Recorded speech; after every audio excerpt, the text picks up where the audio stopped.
네, 전해드린 대로 공직선거법 위반 혐의로 기소된 이재명 더불어민주당 대표가 1심에서 의원직 상실형을 선고받았습니다. 1심 선고의 핵심 쟁점부터 결과에 따른 파장은 어떨지 김성수 변호사와 짚어봅니다. 어서 오세요. 안녕하세요. 네, 여권 인사가 아닌 이상이야 보통은 대부분 벌금형을 예상하셨던 것 같은데 징역형이 나왔습니다. 어떻게 보셨습니까? 예, 일단 이 사건의 혐의 자체가 크게 두 가지로 볼 수가 있었지 않습니까? 일단 하나는 2021년 12월경에 이 방송사 인터뷰 과정에서 이 김문기 처장 관련 이런 인터뷰를 한 내용 자체가 허위사실 공표였다라고 검찰에서 봤던 부분이고, 그리고 또 한 가지가 2021년 10월경에 이제 경기도에 이 국정감사가 있었던 겁니다. 이 경기도 그 국회 교통위에서 경기도에 대한 국정감사를 함에 있어서 이때 당시에 이제 백현동의 한국식품연구원이 용도 변경이 됐는데 이것 자체가 특혜가 아니냐 이런 이야기가 있었는데, 이 당시에 이 용도 변경을 하게 된 이유 자체는 국토교통부의 협박이 있었다 이런 취지로 이야기를 했는데, 이 부분도 일단 허위사실 공표다 이렇게 두 가지가 이제 범죄 사실이었고, 이에 대해서 일단은 혐의가 두 가지이기 때문에 이에 대해서 어느 부분까지가 사실관계상 허위로 인정될지 이게 하나가 쟁점이 되는 것이었고, 또 만약에 인정이 된다라고 한다면 이게 형이 어느 정도 선고될지 이게 쟁점인 것인데, 이 벌금형 정도만 하더라도 이게 사실은 선거권, 피선거권과 제한이 이제 관계가 되기 때문에 굉장히 중요한 부분이다라고 봤었는데, 이 징역형의 집행유예라고 한다면 벌금형보다도 더 무거운 형이거든요. 그렇다 보니까 굉장히 법원에서는 중하게 사건을 본 것이 아닌가 이렇게 이야기가 나올 수밖에 없는 것 같습니다. 예, 검찰이 2년을 구형했었거든요. 이것과 비교한다면 어느 정도라고 보세요?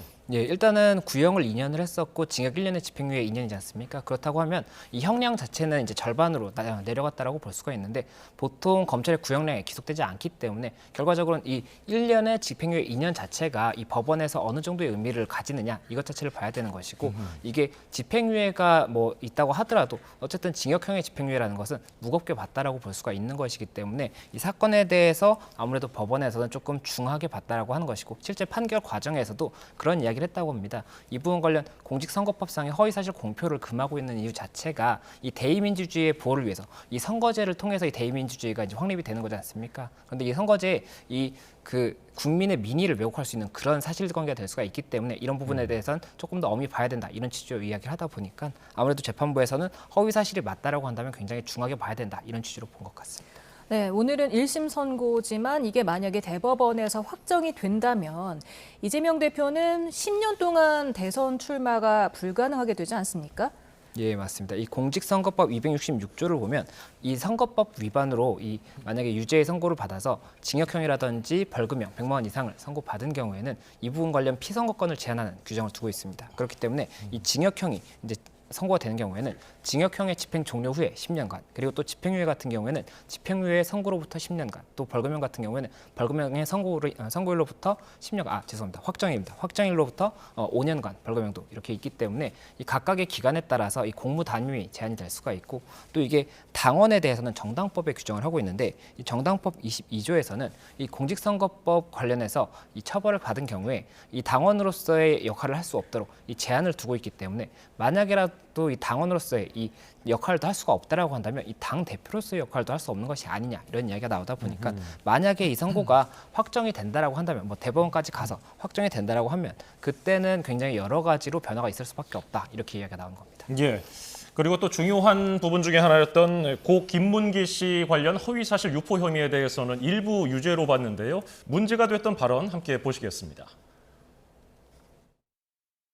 국민의힘에서 4명 사진을 찍어가지고 마치 제가 골프를 친 것처럼 사진을 공개했던데, 제가 확인을 해보니까 전체 우리 일행 단체 사진 중에 일부를 떼내가지고 이렇게 보여줬더군요.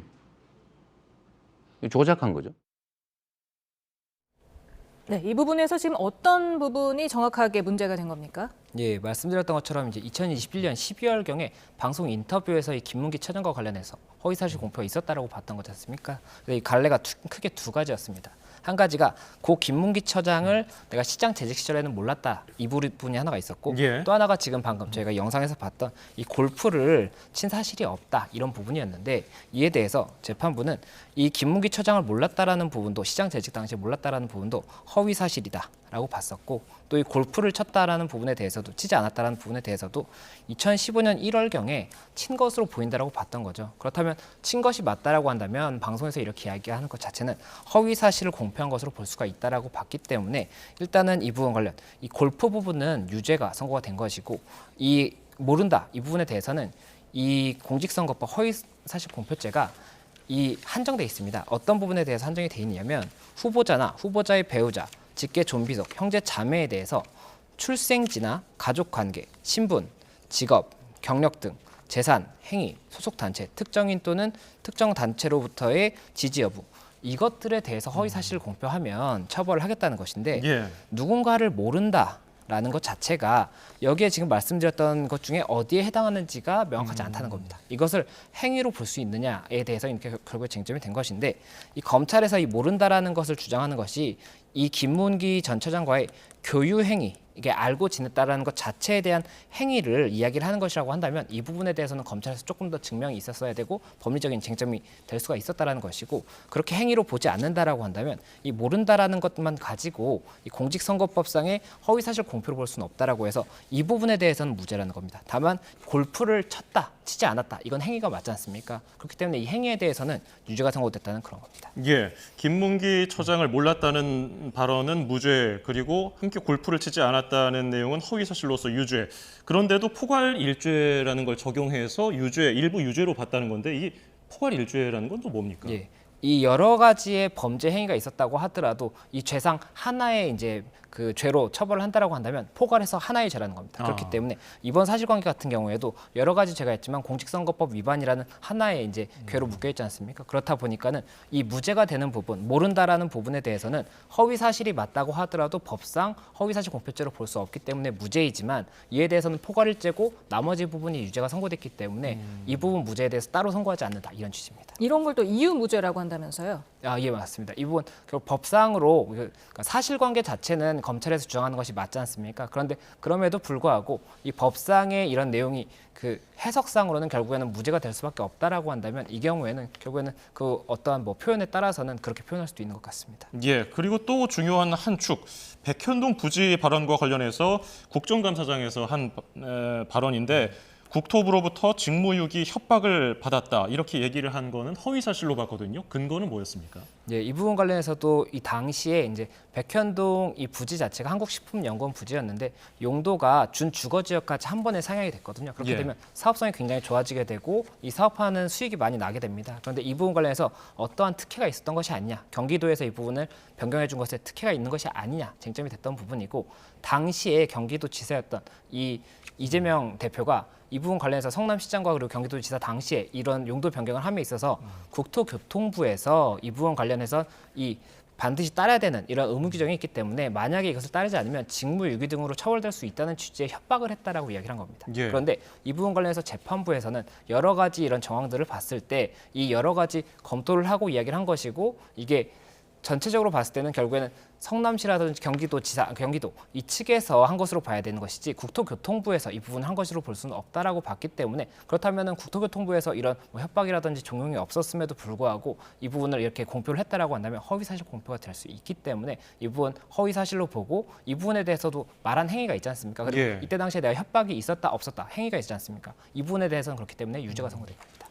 네, 지금 항소 의지를 밝혔기 때문에 2심 판결이 더 중요해지는 거 아닌가 싶은데 이게 상급심에서 혹시 무죄로 뒤집히거나 아니면 벌금 100만 원 아래로 내려갈 확률이 있습니까? 예, 이 부분 결국에는 1심 판단이 있다고 하더라도 항소심이나 뭐 상고심에서 이 기소가 되는 게 아니지 않습니까? 그렇기 때문에 이 항소심에서는 또 새롭게 판단을 할 것이고 특히나 이번 사건 같은 경우에 이 형사 사건을 보면 이 세 가지 갈래로 볼 수가 있습니다. 한 가지는 사실관계는 인정하는데 이 법리에 대해서 다투는 경우가 있고 또 한 가지는 이 사실관계는 인정하는데 이 부분 양형을 다투는 경우가 있습니다. 이 부분에 너무 좀 중하게 처벌된다든지 이렇게 할 수가 있는 것이고 또 한 가지는 사실관계에 대해서도 부인을 하고 법리에 대해서도 부인을 하는 경우가 있습니다. 그런데 지금 같은 경우에는 이 사실관계 인정에 대해서도 허위 사실이 없었다라고 주장을 하는 부분이 있는 것이고 또 법리에 대해서도 이 만약에 이런 사실이 있었다고 하더라도 허위 사실 공표죄에 해당하지 않는다라고 하고 있기 때문에 쟁점이 굉장히 많은 부분이어서 항소심에서도 달리 판단이 될 수가 있고 또 상고심에서도 항소심과 또 달리 판단할 수가 있거든요. 그렇다 보니까 이번 오늘의 판단에 대해서는 이게 뭐 확정적인 판단이라든지 법원이 앞으로도 이렇게 판단을 할 수 있다 이렇게 보기보다는 이재명 대표의 사법 리스크가 조금 더 커졌다라고 볼 수가 있고 또 중간에 지나가는 단계인 이 1심 법원에서는 전체 사실관계에 대해서 이렇게 파악을 했다라고 이렇게 보는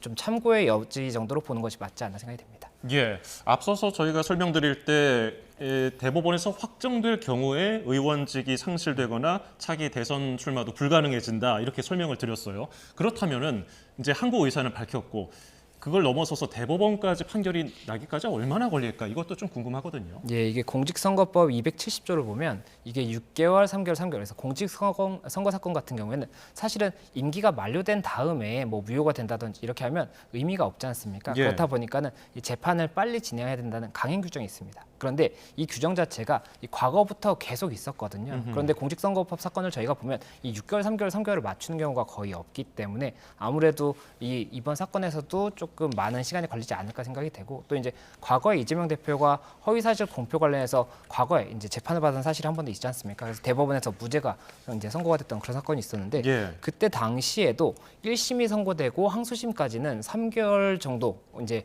소요가 됐었는데 이 상고심에서 판단이 날 때까지는 거의 1년 가량이 소요가 된 것으로 보이거든요. 연도가 넘어갔습니다. 예. 그렇다 보니까 이번 사건 같은 경우에도 만약에 선고가 된다고 하더라도 죄송합니다. 예, 항소심 그리고 상고심에서 이 기간이 얼마나 걸릴지는 법적인 쟁점이라든지 다툼에 따라서는 더 늘어날 수도 있다 이렇게 보입니다. 지금 1심 결과가 나올 때까지 지금 2년 2개월이 걸렸단 말이에요. 어느 정도로 예상하고 계십니까? 확정 예. 판결이 나올 때까지? 그게 제 생각에는 2027년에 이제 대선이 사실은 쟁점이 될 수가 있다고 보는데 만약에 굉장히 지연이 된다고 하더라도 2027년 전까지는 확정 판결이 나오지 않을까 생각이 됩니다. 다만 말씀드렸던 것처럼 이 6개월, 3개월, 3개월이라는 공직선거법상의 규정에 맞춰서 선고가 나는 것을 기대하기에는 현실적으로 어려운 부분이 있지 않을까 생각이 됩니다. 예. 그리고 또 한 가지 민주당이 보전을 받았던 434억 원을 반환해야 할 가능성이 높아졌거든요. 이게 보전 금액을 반환해야 하는 법적인 근거가 있는 거죠? 예, 맞습니다. 이 부분도 공직선거법의 이제 265조의 2에 있습니다. 이 부분 관련해서 공직선거법상의 위반으로 인해서 이 유죄가 선고되는 경우에는 이 대통령 선거 같은 경우에는 추천 정당이 이 부분에 대해서 보전된 금액이라든지 뭐 반환받았던 금액에 대해서 다시 반환을 해야 되는 그런 규정이 있습니다. 그렇다 예. 보니까 이번 같은 경우에 만약이라도 이 유죄가 확정이 된다라고 한다면 이 민주당에서 반환해야 되는 금액이 434억 원 정도에 이제 이른다고 하다 보니까 이 부분 관련해서도 민주당에서 굉장히 좀 경제적으로 부담이 될 수밖에 없는 상황이다. 이렇게 이야기가 나오는 것 같습니다. 오늘 재판 결과에 어떤 의미가 있다고 보십니까? 예, 말씀드렸던 것처럼 이제 1심 선고기 때문에 이제 항소심, 상고심에서 어떻게 될지는 지켜봐야 됩니다. 다만 이제 1심에서 저희가 굉장히 많은 궁금증을 가지고 있는 사건이지 않습니까? 이게 굉장히 중요한 사건이기 때문에 그렇다 보니까 1심에서는 사실관계에 대해서 이렇게 파악을 했다라는 의견을 볼 수 있었던 부분이고 이 부분이 반드시 기속을 할 것은 아니기 때문에 일단은 이렇게 판단이 1심에서 났구나 정도로 전체적인 이 상황을 파악하는 데 있어서 참고를 할 정도인 것이지 이것이 뭐 어떤 확정 판결처럼 왜곡을 해서는 안 되는 것 같습니다. 재판부가 상당히 범죄가 무겁다고 얘기를 했어요. 그러면서 표현의 자유도 중요하지만은 선거 과정에서 허위 사실을 공표함으로써 발생할 수 있는 민의 왜곡을 고려해야 한다 이렇게 설명했는데 표현의 자유와 민의 왜곡 고려 여기서 경중을 더 후자 쪽에 둔 것 같은데요. 어떻게 좀 분석하셨습니까? 예, 말씀하셨던 것처럼 표현의 자유 같은 경우는 이제 헌법상의 기본권이지 않습니까? 그렇다 예. 보니까 이 부분도 굉장히 중요할 수가 있는데 사실 허위사실 공표죄 같은 경우에는 그 취지 자체가 이 공직선거라는 굉장히 중요한 선거에 있어서 이 부분 관련 만약이라도 허위사실을 이야기하는 사람이 당선이 된다라고 한다면 결국에는 나는 이 사람이 굉장히 뭐 어떠한 사람이다라고 생각을 해서 선거를 했던 것인데 이 부분에 대한 나의 민의가 왜곡될 수가 있지 않습니까? 결국에는 민의를 통해서 선거가 되는 것이고 당선이 되는 것인데 그렇다 보니까 이 부분 관련해서 민의 왜곡이라든지 또 그리고 이렇게 된다면 이게 결국에는 선거를 통해서 우리가 우리의 대표를 당선을 시키고 이걸 통해서 우리의 의견을 이렇게 표현을 하는 그런 부분인데 민주주의라는 근간까지도 침해할 수가 있는 부분이어서 이 부분 관련 이 허위사실 공표죄는 중하게 봐야 된다라는 것이 1심 재판부에서의 판단이었던 것이고 그렇다 보니까는 이번 선고에 있어서도 조금 중한형이 선고된 것이 아닌가 생각이 듭니다. 네, 지금 이재명 대표 관련해서 현재 진행 중인 재판이 4개 아니겠습니까? 지금 오늘 첫 번째 선고 결과가 나온 거고요.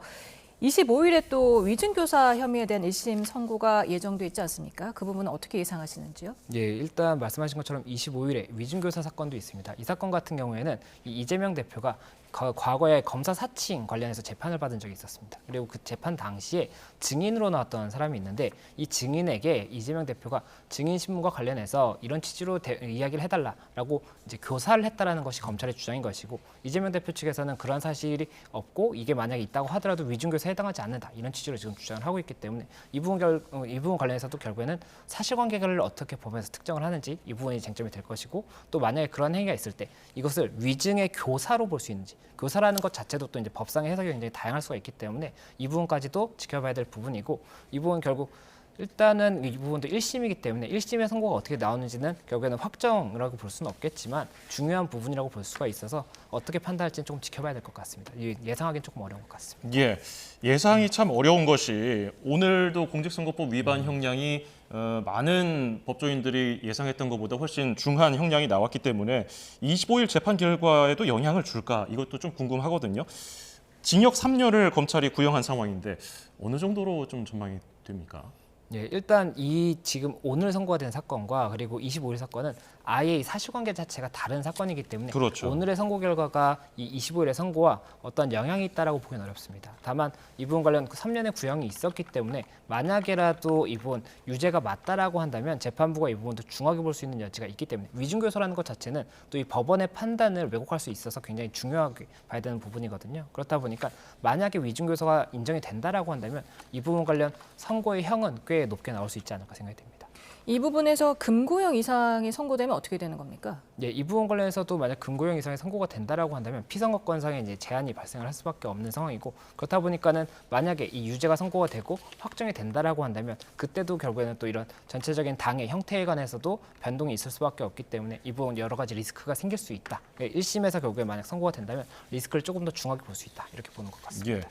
실제로 위증교사 혐의로 재판을 받는 경우에 이게 실제 유죄로 확정 판결이 나는 경우가 많습니까?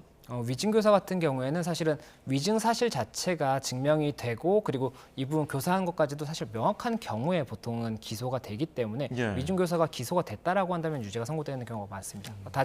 하지만 이번 사건 같은 경우에는 현재 뭐 여러 가지로 사실관계를 다투고 있고 이 부분 관련해서 기소가 됐다고 하더라도 유죄가 명확하다라고 볼 수 없는 뭐 여러 가지 쟁점이 있지 않습니까? 그렇다 보니까 이 쟁점에 대해서 지켜봐야 될 것이지 통상적으로 위증교사는 뭐 유죄 선고율이 높다라고 해서 이번 사건도 반드시 유죄라고 단정하기는 조금 어렵고 이 부분 관련 일단 결과를 지켜봐야 될 것 같습니다.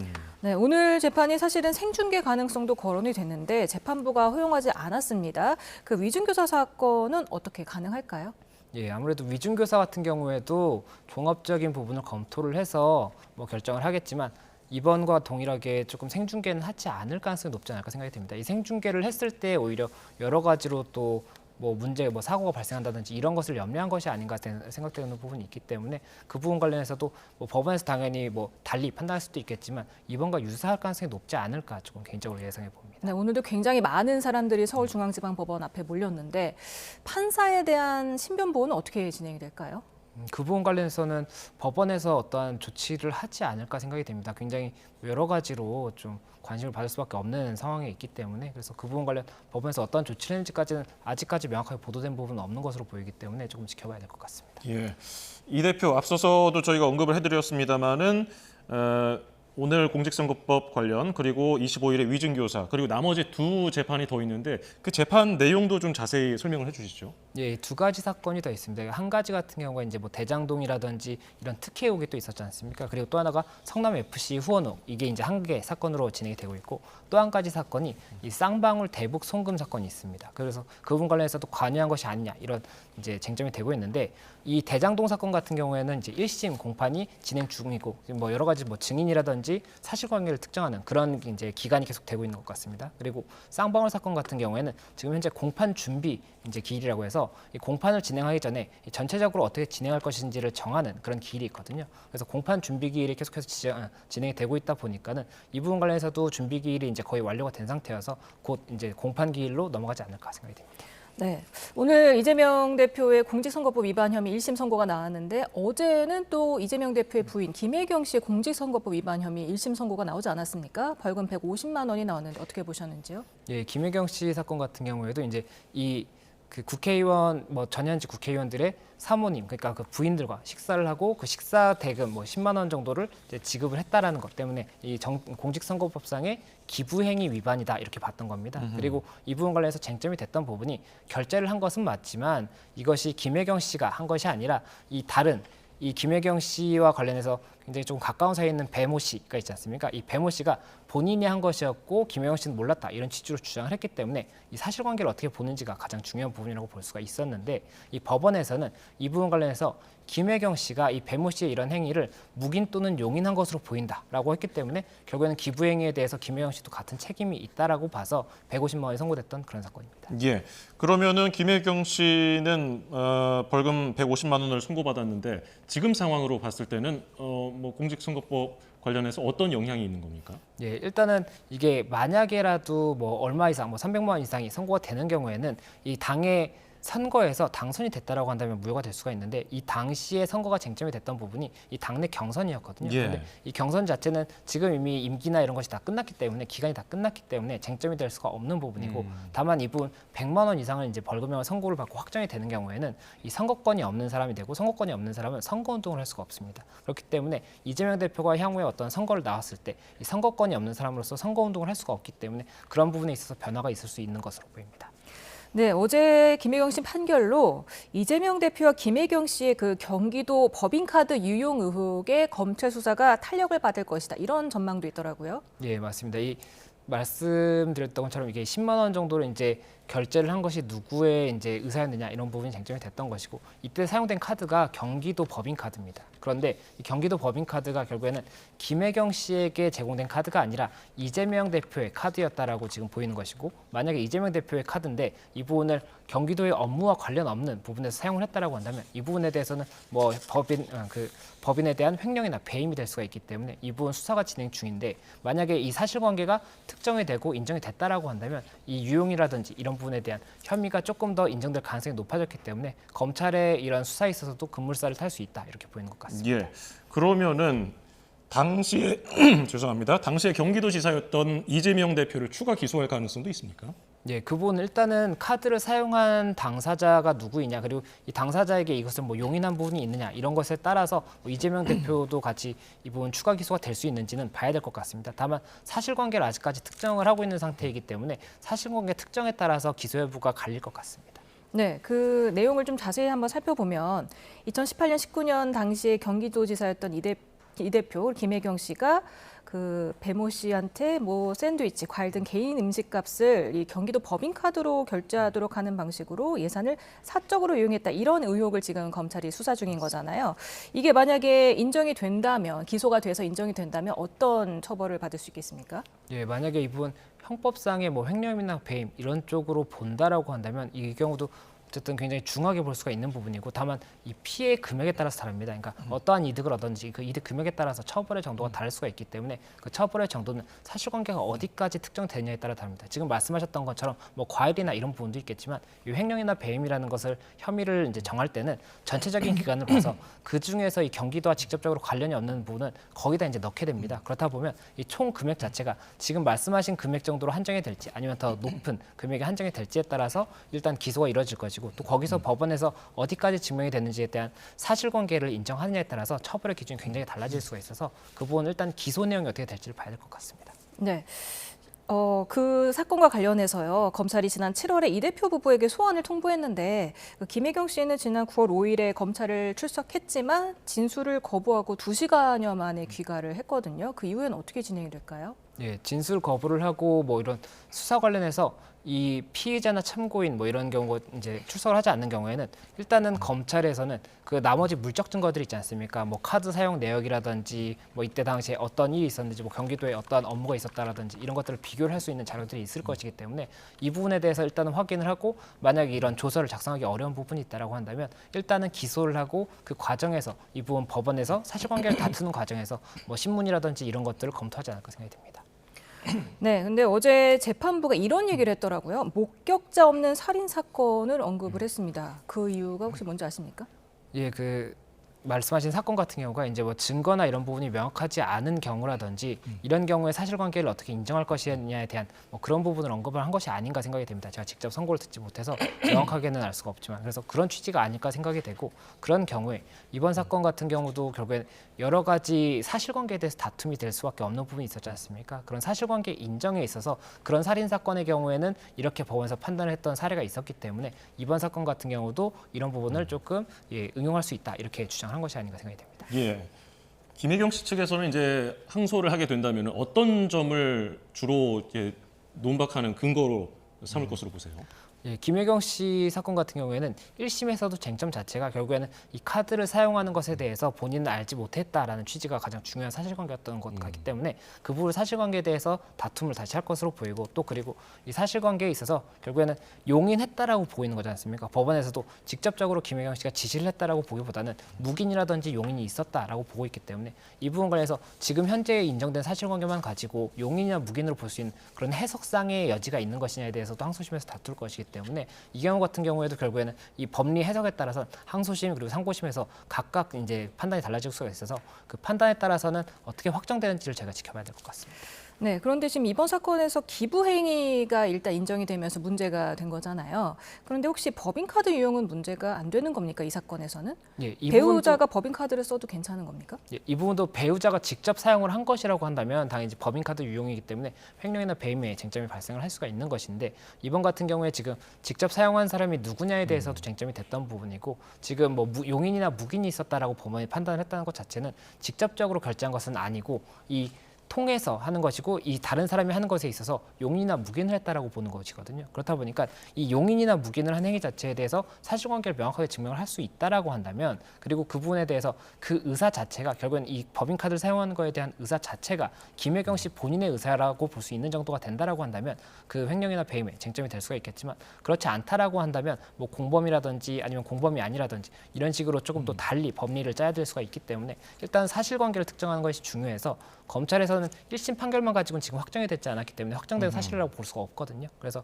확정된 사실관계가 무엇이 되는지를 봐야 될 것 같습니다. 예. 상급심으로 갔을 때 이번 판결이 좀 더 감형될 것인가, 벌금이 좀 더 낮춰질 것인가 이런 점에서는 어떻게 보세요? 예, 이 부분도 앞서 말씀드렸던 것처럼 1심 판결과 관계없이 독립적으로 이제 항소심 그리고 상고심에서 판단을 할 것이기 때문에 예. 그 부분 관련 각각 뭐 재판부에 따라서 달리 볼 것으로 보이지 어떤 게 뭐 감형이 된다든지 유무죄가 달라진다든지 이런 건 지금 현재 상황에서는 예상하기는 조금 어려운 것 같습니다. 네, 앞서 제가 그 목격자 없는 살인 사건도 여쭤봤었는데 이게 그 경기도 법인카드 유용 의혹을 폭로했던 공익 제보자 조명현 씨의 경찰 조사 당시 진술이 그게 거의 유일한 증거가 아닌가 싶은데 직접 증거가 다른 사람의 말을 전한 조 씨의 전문 기술은 피고인이 증거로 사용함에 동의하지 않으면 증거로 사용할 수 없다면서요? 이 전문 진술 같은 경우에 이제 증거 능력이 쟁점이 될 수가 있습니다. 이 전문 진술이라는 것이 다른 사람의 입에서 이런 일이 있었어요라고 또 이제 3자의 이야기를 하는 그런 경우거든요. 그렇다면 이 사람이 이런 말을 한다고 해서 반드시 객관적 사실이 이렇게 이 사람의 말처럼 있었는지는 증명을 할 수가 없는 부분이 있기 때문에 이 전문 진술 같은 경우에는 증거 능력이 쟁점이 될 수가 있고 이번 사건의 이제 법원 판단에 있어서는 그런 전문 진술에 있어서는 쟁점이 됐던 것이 아닌가 생각이 됩니다. 예.